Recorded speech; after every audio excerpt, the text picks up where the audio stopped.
Klabu ya Simba Sports mpaka sasa ametambulisha wachezaji watano, wanne wa kimataifa, mmoja ni mchezaji wa ndani ambao ni Gueye kutoka Senegali, Clatous Chama kutoka Singida, Ismail Tule kutoka Ivory Coast, Jibrila Kasali kutoka Niger pamoja na Kibabage kutoka Singida. Hakika huu ni ujumbe wa nia na malengo.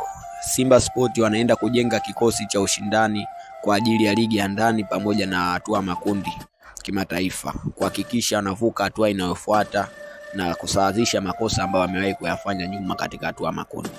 Tukimwangalia Gueye, winga kutoka Senegali, ana skills, ana kasi, ana uwezo wa kupasua safu ya ulinzi, anaenda kuongeza kitu kipya katika safu ya ushambuliaji wa Simba Sport.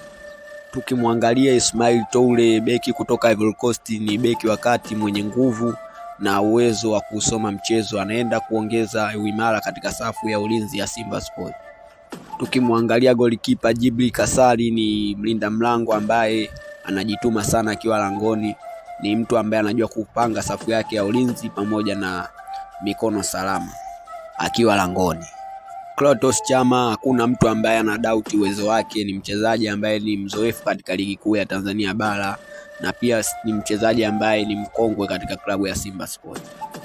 Ila inategemea Simba wanaenda kumtumia vipi Clatous Chama, kwa sababu kama akimtumia kama ndo nguzo kuu ya klabu, nadhani watakuwa wamempa mzigo mzito sana kutokana na iji yake itakuwa imeenda. Ila kama akimtumia kuwa ni mbadala katika ushambuliaji wa kwenda kuongeza kasi tu na ubunifu mbele, itakuwa Simba amelamba dume. Tukija kwa Kibabage, hakuna mtu ambaye ana doubt uwezo wake, kila mtu alimuona kipindi anacheza Young Africa hadi Singida.